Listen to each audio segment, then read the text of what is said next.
kepada adik-adikku yang ada di luar negeri yang saat ini lagi bekerja, khususnya yang mendengar acara ini, karena acara ini juga didengar oleh adik-adik kita semua yang ada di Hong Kong, yang ada di Korea, ada di Kuwait, ada di Saudi.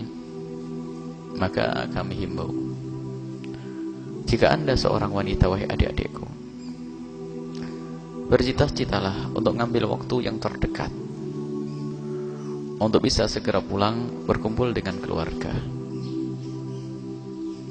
Dan Anda harus bersyukur kalau ternyata bisa Anda berada di luar negeri sekalipun Anda masih berhubungan komunikasi dengan dakwah yang semacam ini.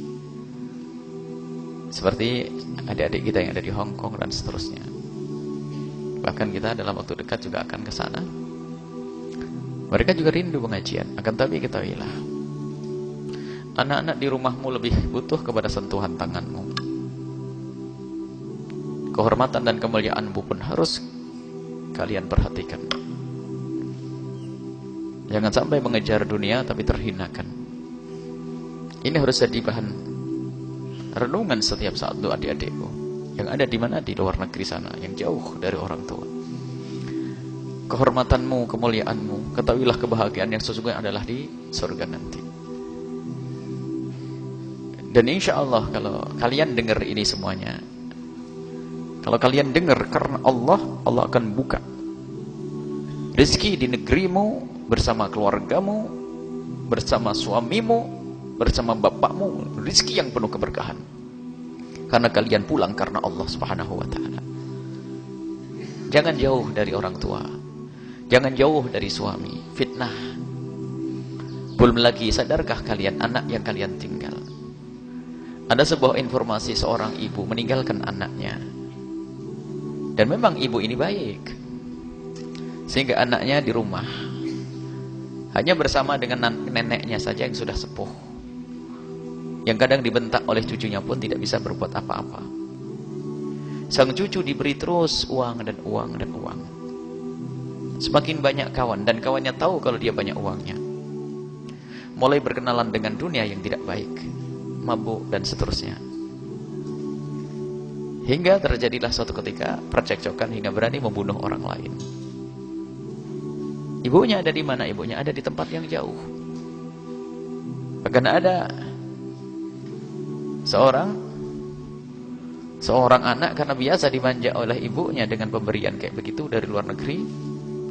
Giliran bapaknya, dan ibunya pulang, kan pengaturan ekonominya kan semakin, kalau dulu kan hanya diberi karena mungkin faktor kangen, faktor sayang, faktor rasa meninggalkan anak, jadi duit diberol-berol begitu saja.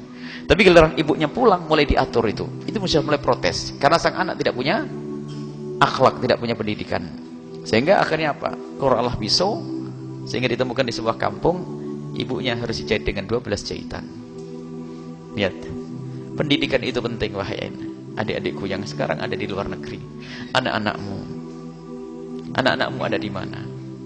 Dan bagi yang ada di negeri ini, wahai adik-adikku semuanya, jangan bercita-cita untuk pergi jauh. Adapun adik-adik kita yang ada di tempat yang jauh sana, kita doakan semoga Allah menjaga mereka, iman mereka, akhlak mereka, dan semoga Allah segera kembalikan mereka kepada saudara mereka, kepada orang tua mereka, kepada anak-anak mereka, sehingga mereka segera menemukan keindahan di dalam hidup ini. Dan semoga Allah memberikan kecukupan di negeri ini. Dan ketahuilah, rezeki itu sudah ada jatahnya. Kalau jatahmu 1 juta, ya 1 juta. Jatahmu 10 juta, 10 juta. Baik. Kalau tidak ada jatah, biarpun kau ambil di mana, tetap tidak ada jatahnya. Orang menganggap jatahnya semakin banyak di negeri orang. Oh enggak. Kalau jatahmu 1 juta, di negeri orang dapat 10 juta. Jatahnya 1 juta. Tak-taunya bisa berangkat ke luar negeri dapat jatah 10 juta. Naik. Oh enggak naik. Tetap jatahmu 1 juta. Kenapa? Dikirim ke anak pun enggak jadi apa-apa, dipakai untuk mabuk seterusnya. Tetap yang utuh adalah 1 juta. Maka lebihnya itu tetap jadi neraka nanti. Jatahnya jatah sudah. Maka ambillah jatah dengan kemuliaan. Bagi yang ada di negeri, di rumah, wahai adik-adikku semuanya, khusus adik putri, ketahuilah, jual es teh di pasar lebih mulia daripada harus jauh dari orang tua dan keluarga. Pergi ke sawah adalah mulia. Kenapa harus gengsi? Permasalahannya tadi itu, bangga-banggaan, pengen segera punya rumah, pengen segera punya mobil dan motor. Dia mengira bahwasanya kebahagiaan dengan motor. Alangkah banyaknya dan alangkah banyaknya dan alangkah banyaknya percekcokan keluarga setelah terjadi salah satunya pergi ke luar negeri. Akhirnya seperti itulah, perceraian, permusuhan, pertentangan.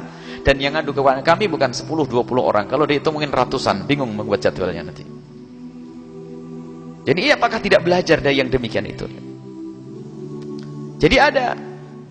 Karena apa? Mohon maaf, suami misalnya kerja jauh, istri di rumah, sementara istri ada prasangka-prasangka, atau sebaliknya istri di luar negeri jauh, suaminya dapat uang saja, dia punya syahwat, punya hawa nafsu dan seterusnya, lalu terjadi pelanggaran dan sebagainya, dengar informasi, berantem semuanya. Kebersamaan harus kita utamakan, keindahan dalam hidup ini.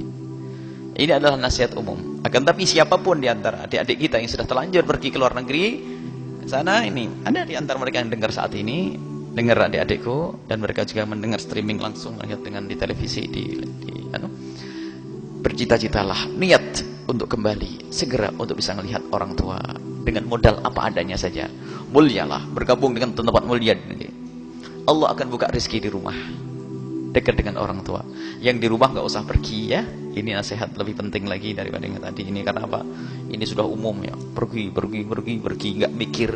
Sebab keindahan itu adalah bertemunya hati, bukan dapatnya duit. Kadang banyak duit, banyak berantem. Ada. Kita pengennya ada duit tetap indah. Belajarlah dari kenyataan kiri kanan kita. Permasalahan adalah orang tidak mau belajar.